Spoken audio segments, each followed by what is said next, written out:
चलो हम लोग अब स्टार्ट करते हैं class. Now concentrate in code, don't hear. Last class में क्या क्या हम लोग डिस्कस किए थे?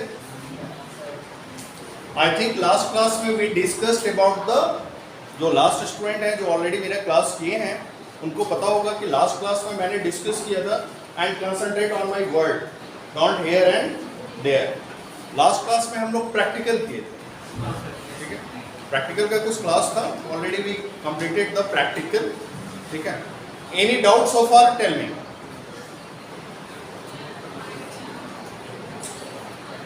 Any doubts? प्रोग्राम कैसे करते हैं? प्रोग्रामिंग का सिंपल मैंने आपको ये स्ट्रक्चर भी मैंने बता दिया था। थोड़ा सा हम लोग रिकैप कर लें। ऑलरेडी लास्ट क्लास में हम लोग डिस्कस किए थे about the compilation in a C. Program हम लोग जो लिखते हैं, ऑलरेडी मैंने ये बताया था कि प्रोग्राम जब भी हम लोग सी प्रोग्रामिंग जब भी हम लोग लिखते हैं एडिटर में, तो आपने तो प्रोग्राम लिख लिया, it's the high level language. लेकिन ऑलरेडी हम लोग इसके बारे में पढ़ चुके हैं कि कंप्यूटर कभी भी हमारे जो इंग्लिश वर्ड में जो भी हम प्रोग्राम को लिखते हैं, computer don't understand about. So we translate to the program to understand to the computer in machine language. Okay, so there is a phase compilation. Already मैंने एक एक के बारे में हम लोग डिस्कस भी कर चुके हैं। लेकिन लास्ट क्लास में हम लोग डिस्कस किए थे compilation means the header file and library हम लोग डिस्कस किए लास्ट क्लास में। Again we discuss about the preprocessor. Preprocessor क्या होता है? What do you mean by a preprocessor? Remember, जब भी हम लोग प्रोग्राम लिखते हैं, प्रोग्राम कैसे लिखते हैं? Hash include stdio.h, okay, and within angle brackets, again void main bracket curly brackets open, again we write a program.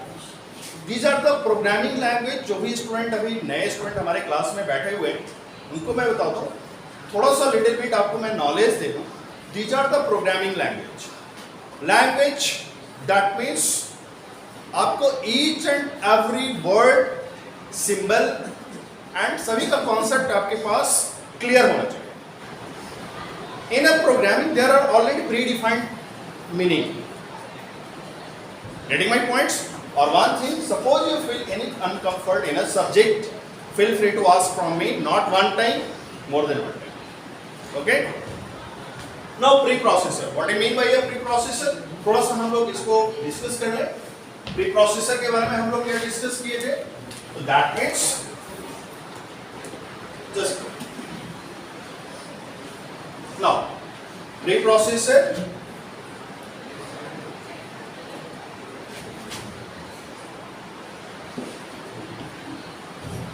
now has include stdio.h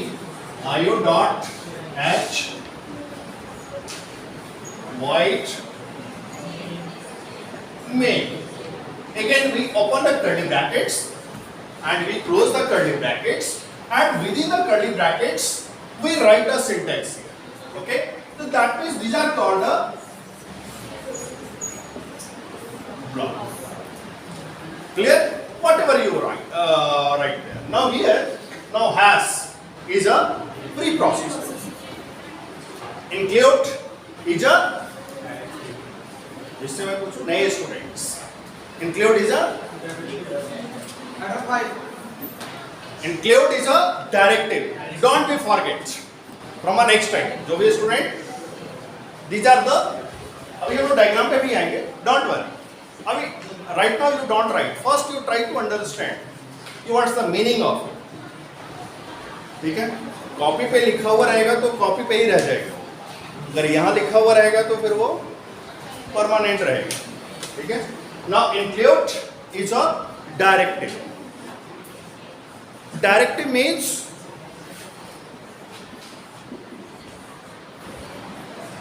directory. Directory को हम लोग क्या बोलते हैं? और दूसरा वर्ड क्या हो सकता है? ये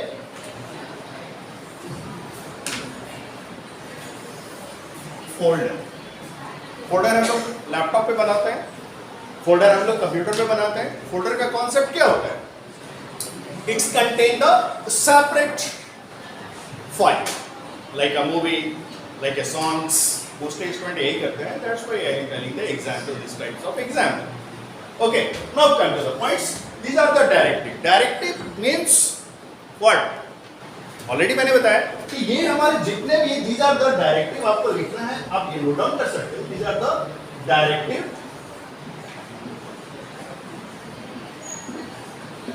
these are the header file. जो भी स्टूडेंट अभी ने हमें रिप्लाई किया है कि these are the header file, आप एक चीज फॉर फ्यूचर आप याद कर लेना कि ये हमारा जितना भी टोटल है, these are not a header file, only these are the header file which is within a angle brackets. Okay, now including the directive, that means purpose ये हो रहा है कि that means whatever you are using the header file, okay, all header file contain within a, remember header file, there are lots of header file in a C program. यानी क्या बोला कि C program में there are lots of header file। अब जितने भी header file हैं वो सब एक ही जगह स्टोर होता है, वो होता है हमारा इंक्लूड के अंदर। इवन इन कमिंग टाइम आप भी अपना एक हेडर फाइल बना सकते हो, लाइक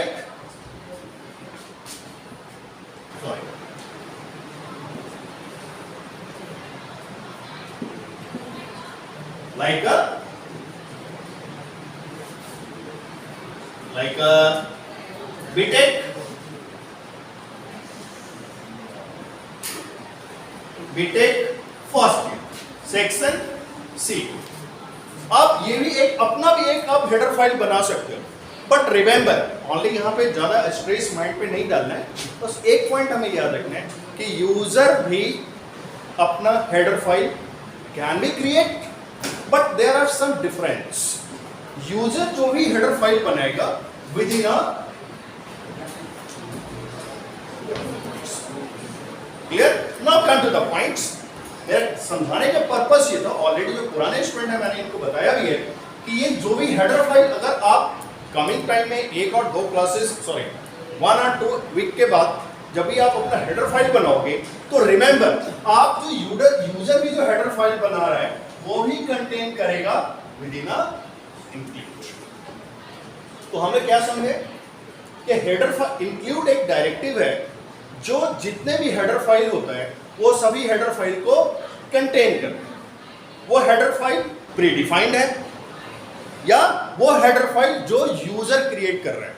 एक चीज और है, मैं आपको फर्स्ट ईयर के स्टूडेंट हूं इसीलिए मैं आपको बार बार मैं एक ही चीज समझा रहा हूं, आप बुक तो इंपॉर्टेंट है लेकिन कॉन्सेप्ट से स्टडी करो। क्लियर? कॉन्सेप्ट क्लियर रहेगा तो every figure in front of you, so concept से स्टडी करो। क्लियर? नाउ मैंने सिंपल ये बताया कि जितना भी हमारा हेडर फाइल है will contain with in a include directive. Now last class में ये मैंने आपको बताया था, चलो डायग्राम में मैं दिखा दूं। See here each header file contain a lots of libraries. There आपको सिर्फ माइंड में ये रखना है कि आपको एक हमारा जो हेडर फाइल होता है, अब एक header file lots of library को कंटेन करता है। Library file don't contain a header file. यहां पे वर्ड पे चेंज मत करना। लाइब्रेरी मींस, अब लाइब्रेरी में जाते हो स्टडी करने के लिए, library means lots of books. Here library means lots of functionality related to particular. Is it clear? Now here, see here, मैंने एग्जाम्पल के लिए लास्ट क्लास में जो भी पुराने स्टूडेंट है मैंने इनको ये बताया था। Here is a libraries. stdio.h is a libraries. In these libraries there are lots of, sorry, stdio.h is a header file and each header file contain a libraries like a printf, scanf, putc और different input output functionality. तो आपका जो compilation phase जो होता है, यही मैंने आपको बताया था, कंपाइलेशन फेज जिसमें हम लोग कंपाइलर करते हैं, असेंबलर कर होता है और लिंकर होता है। तो यहीं पे हमारा मैंने ये क्लास में बताया था कि आपका जब यहाँ पे देखो लिंकिंग है, जो भी स्टूडेंट नए स्टूडेंट है आप यहाँ पे ध्यान से समझने की कोशिश करना। यहाँ पे लिंकिंग है, यहाँ पे हमारा हेडर फाइल जो मैंने प्रोग्राम लिखा है, दैट मींस स्टूडेंट ने प्रोग्राम लिखा है, यहाँ पे ये हमारा प्रोग्राम लिखा हुआ है और इसको ये लिंक करता है accordingly to our requirement in a program. ठीक है, शोर नहीं करना है, बट कोई क्वेश्चन है तो you can ask from. Clear? Reason कि आपका कॉन्सेप्ट आपका क्लियर होगा तो will be not problem. Clear? आगे बढ़े। बस यहां पे यही मैंने इसी चीज का मैंने डेफिनेशन लिखा है। ठीक है, इसी चीज का मैंने यहाँ पे डेफिनेशन लिखा है करेंट। आज मैं डेफिनेटली भेज दूंगा मैं क्लासरूम में, 100% भेज दूंगा, तो डोंट वरी। प्रोसेसर का डेफिनेशन मैंने लिख दिया है, थोड़ा सा मैं पढ़ के सिर्फ बता दूंगा, ऐसे मैंने आपको समझा ही दिया है। The source code is the code which is written in the text editor and the source code file is given an extension .c। मतलब जो भी हम लोग फाइल को C के प्रोग्राम को लिखते हैं, डेफिनेटली उसका एक्सटेंशन नेम जो होता है वो C होता है। This source code is first passed to the pre-process. Hash is a symbol, is a pre-process. Okay? नाम से भी क्लियर हो रहा है pre-process. Okay? Now and then the preprocessor expand this code of expand means, you know, and after the expanding the code, the expanded code is passed to the compiler. Clear? ऐसे यहाँ पे लिखा हुआ compiler क्या होता है? Compiler एक word, ज्यादा हमें माइंड पे स्ट्रेस नहीं डालना है, बट सिंपल ये समझना है कंपाइलर वर्ड करना बहुत आसान है, लेकिन कंपाइलर का वर्किंग देयर आर लॉट्स। क्योंकि मैंने अभी सीक्वेंस आपको डायग्राम में भी मैंने आपको सीक्वेंस आपको दिखाया है। Any doubt so far? Tell me.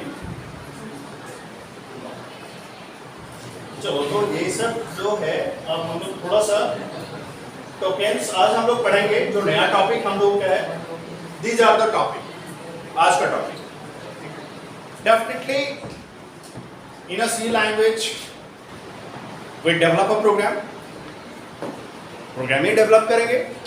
Programme means what? That means problem of any organisation, और किसी problem of any organisation I mean किसी भी ऑर्गेनाइजेशन के रिक्वायरमेंट को हम लोग उसको सॉफ्टवेयर के थ्रू कंप्यूटराइज बनाते हैं। तो डेफिनेटली जब हम लोग प्रोग्राम बनाते हैं तो वहाँ पे हमें मैथमेटिकल और वर्क का यूज होता है, रिलेशनल मीन्स दो वेरिएबल को कंपेयर करने का वर्क होता है। तो there are lots of work in a C language, there are lots of operator. Clear? There are lots of operator. Operator it's a symbol, only आप ये समझो, operator is a symbol which perform particular task. Like example, here we see like you want to mathematical operation. ठीक है? तो हम लोग mathematical operation हमें perform करना है, like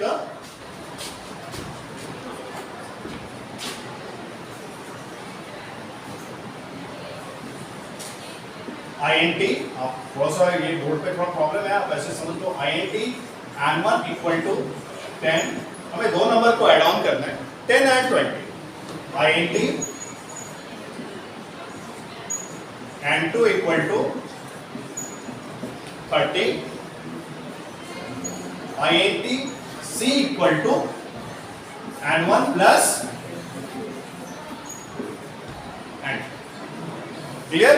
नाउ काफी स्टूडेंट ने प्रैक्टिकल मैंने करवाया भी है उनको। Now some H D again. Clear? अब यहां पे सिंपल ये जो प्रोग्राम में हम जो प्रोग्राम लिख रहे हैं, आपको मैंने अभी बताया कि प्रोग्राम में कोडिंग करना इट्स द डिफरेंट, लेकिन इसका एक एक मीनिंग को आपको समझना चाहिए। Now here int n1 equal to 10, int n2 equal to 30 and ये दोनों वैल्यू को फिर n1 में जो वैल्यू दिया हुआ है अगेन n2 में जो वैल्यू दिया हुआ है, दोनों वैल्यू को ऐड ऑन करके just you are showing percentage just coming on. Basically ये हो क्या है, These are the mathematical operation। क्योंकि कंप्यूटर में मैंने स्टार्टिंग के क्लास में मैंने बताया था computer is nothing without any software और without any instruction. That means only आप यही समझो कि हम लोग यहाँ जो मैथमेटिकल ऑपरेशन जो भी परफॉर्म कर रहे हैं या असाइनमेंट ऑपरेटर जो भी हम लोगों ने मेंशन किया है, इसका मीनिंग ऑलरेडी कंप्यूटर में रेडी है। क्लियर? तो दैट मीन्स सिंपल, ये तो बहुत छोटा सा प्रोग्राम है, आप समझ भी रहे हो। दैट मीन्स यहाँ पे मैथमेटिकल ऑपरेशन परफॉर्म कर रहे हैं। अगर मेरे को suppose minus, multiply, divide, percentage, clear? तो these are the operator like हमें किसी वेरिएबल को चेक करना है, किसी के सैलरी क्या 70,000 से ज्यादा है, या किसी की सैलरी अगर किसी का लाइक एग्जांपल अगर किसी का सैलरी 50,000 से लेस होगा तो हमें उसे house rent allowance like 8,000 rupees हमें हाउस रेंट अलाउंस देना है। तो आपको ये जो ऑपरेशन परफॉर्म करना है, तो C language provide the different type of operators, lots of operators. Again bitwise operator also in a C language, जो भी स्टूडेंट आप जानते हो। Okay, bitwise operator means what? True and false means bit level. Clear? Now come to the points. मैं simple मैंने आपको ये बताया कि देयर आर ऑपरेटर्स। ओके, लेकिन एक चीज आपको यहाँ पे आगे बढ़ने के पहले मैं थोड़ा सा मैं आपको ये बता दूं, जैसे उन्होंने पूछा है कि परसेंट डी का पर्पस क्या होता है, इसीलिए होता क्या है आपको एक नॉलेज के लिए मैं बताऊं, जब आप ये वेरिएबल डिफाइन करते हो, ये डेटा टाइप है, these are the type. Already next class में भी हम बताएंगे इसके बारे में, ऑलरेडी हम बता भी चुके हैं, लेकिन नेक्स्ट क्लास में विल बी कवर। जब आप ये लिखते हो तो होता क्या है हमारा, ये थोड़ा सा नॉलेज एनहांस के लिए हमें थोड़ा सा ये जरूरी है। हमारा ये जो वैल्यू है, these are the structure of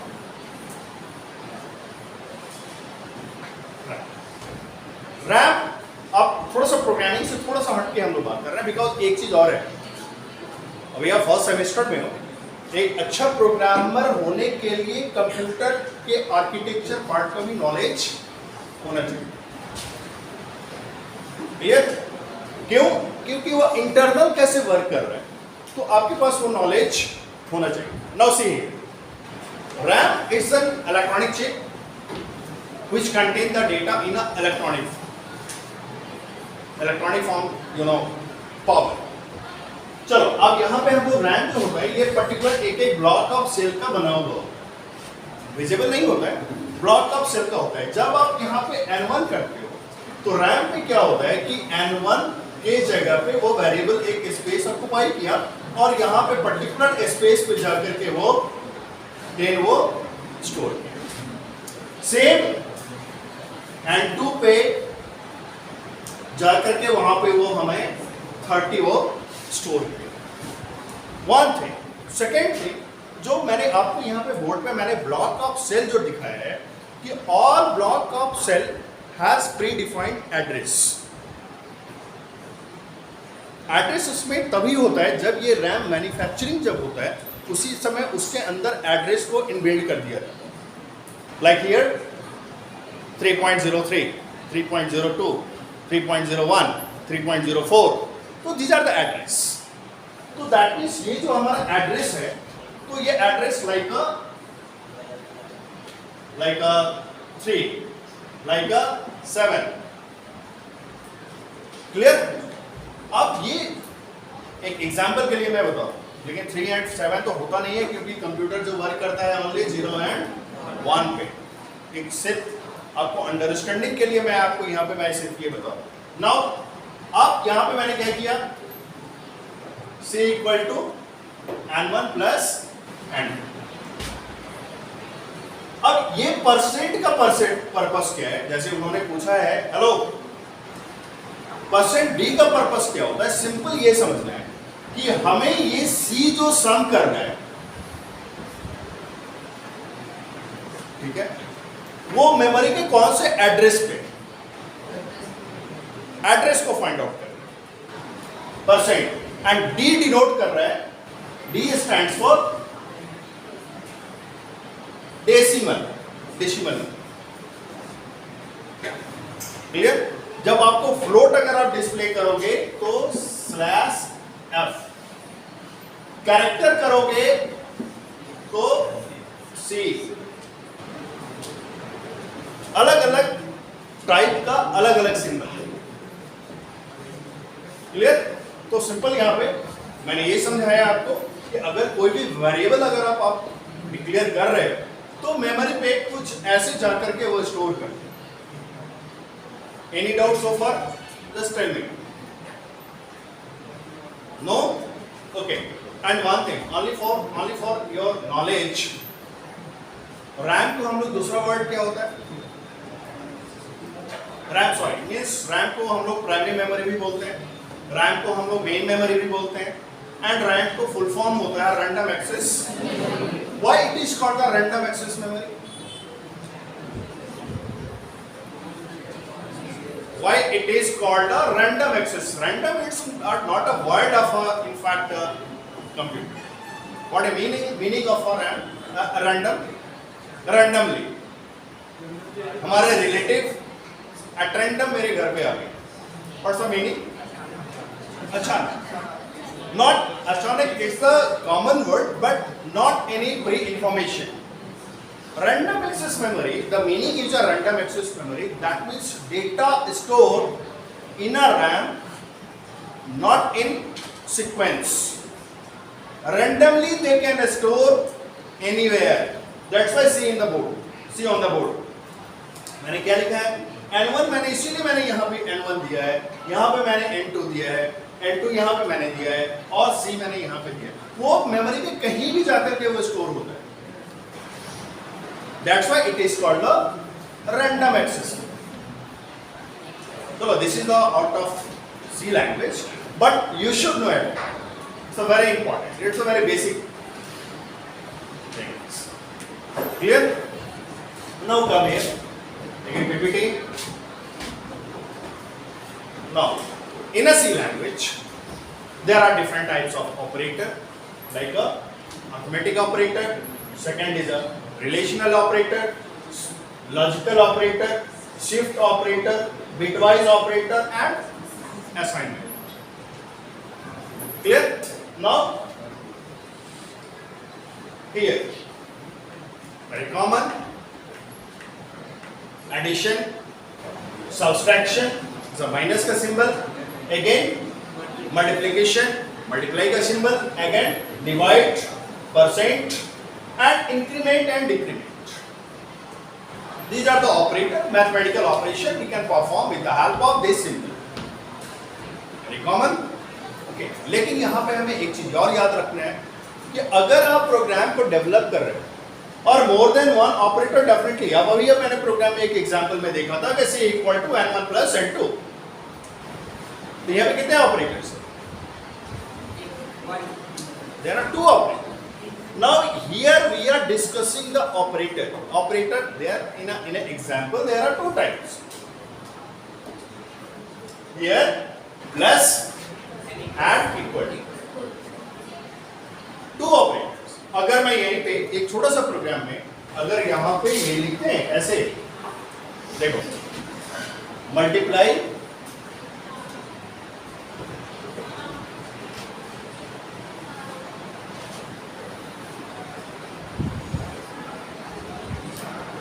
multiply, इसे भी हटाना पड़ेगा हमें, मल्टीप्लाई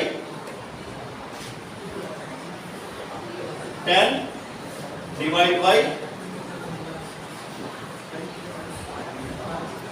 अब यहां पे कितने ऑपरेटर्स हो गए? ये तो मैंने एक एग्जांपल के लिए बताया, मैं सिंपल आपको ये बताना चाह रहा हूं कि जो भी ऑपरेटर यहाँ पे हम लोग डिफाइन कर रहे हैं इसका भी एक प्रेसिडेंस होता है कि कौन ऑपरेटर पहले, जैसे हम लोग मैथमेटिक्स में पढ़ते हैं BODMAS bracket of division multiplication, तो सेम थ्योरी आल्सो भी इंप्लीमेंट किया। ठीक है, जैसा like example here is equal to का compare the mathematical and bracket operator, इसका जो प्रेसिडेंस होता है सबसे लास्ट में होता है। मींस सबसे पहले वर्क ये करेगा, उसके बाद इसका वैल्यू को ये सी के अंदर वो स्टोर करेगा। क्लियर? तो दैट मींस सिंपल, मैंने आपको ये बताया। Clear? Now here increment operator, mathematical operator बहुत इजी है। आई थिंक सो कि इसमें बताने का रिक्वायरमेंट नहीं है। Addition, subtraction, multiply, divide, I think it's common. Okay, now here is a two operators. Here is a like a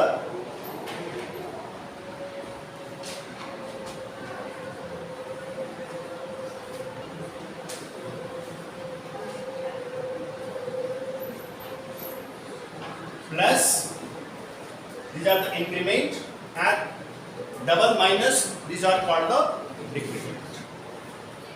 Means यहाँ पे अगर हम ऐसे लिखें, एक प्रोग्राम हम लिख रहे हैं, जहाँ पे डाउट्स हो जस्ट यू कैन आस्क, फिर मैं बोल रहा हूँ, क्योंकि आपका अगर बेस आपका अगर प्रॉब्लम रहेगा तो फिर आगे समझ में नहीं आएगा। क्लियर? नाउ यहाँ पे एक क्वेश्चन, एक एग्जांपल है, सम इक्वल टू, ठीक है, 10 प्लस सम, ऐसे हो सकता है? हो सकता है कि नहीं हो सकता? हो सकता है, क्योंकि अभी जस्ट हम लोग डिस्कस किए कि मैथमेटिकल ऑपरेशन पहले परफॉर्म होगा लाइक अ सम के अंदर ऑलरेडी यहां पे we define a 10, definitely 10 plus 10 20 will be storing sum, definitely. Okay, now अगर हम इस चीज को शॉर्ट फॉर्म में लिखें, या आप यहां पे 10 मत करो, 10 से कंफ्यूजन हो जाएगा, आप इसको 1 करो, ठीक है, 10 plus 1 equal to 11 will be store here. अब यहां पे अगर हम लोग इसको शॉर्ट फॉर्म में हम लोग ऐसे भी लिख सकते हैं,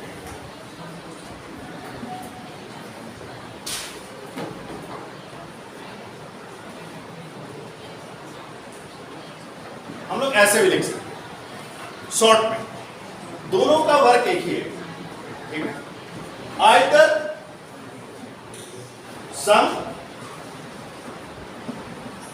प्लस। सिंपल हमें एक लाइन में समझना है। चलो ये तो मैंने बोर्ड पे पढ़ाने के लिए मैंने आपको इतना लिखा और बताया। सिंपल आप ये समझो कि हमें प्रोग्रामिंग में किसी वेरिएबल में अगर हमें वन वैल्यू को अगर हमें ऐड ऑन करना है या वन वैल्यू को हमें सब्सट्रैक्ट करनी है, तो हम लोग ये ऑपरेटर का means these are the increment और दीज आर द डिक्रीमेंट। इसीलिए मैंने वहां से 10 का मैंने हटा दिया था क्योंकि एक वैल्यू आ रहा है, that's why we mention here 1। तो दैट मींस 10 प्लस 1 11। इसी चीज को शॉर्ट फॉर्म में हम ऐसे भी लिख सकते हैं और इसी चीज को शॉर्ट फॉर्म में हम लोग ऐसे लिख सकते हैं। लेकिन एक और डिफरेंस है यहां पे ध्यान से देखना, दो वर्ड आता है यहां पे। एक आता है हमारा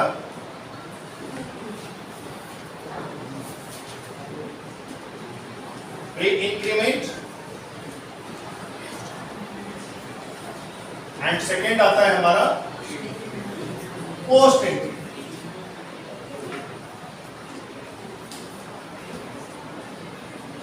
Pre-increment and post-increment. What do you mean by a pre-increment and post-increment? As the name suggests, prepaid and postpaid. What do you mean by a prepaid? पहले first you paid the money, again you can talk it. And what if and the postpaid, you know, first you talk, then you pay. Clear? The same concept we also implement here. That means here sum plus plus and plus plus sum. Clear? Time होने जा रहा है 300, ठीक है? तो अब ये चलो यहीं पे इसको मैं बता करके मैं इसको क्लोज कर रहा हूं. Now here is a sum plus plus. These are the post increment और pre increment. Post increment and here is a pre increment. दोनों का मतलब क्या है? First sum will be work, then value will be added. Okay, now here first value will be added, then sum will be clear. Any doubt so far? Just tell me. No.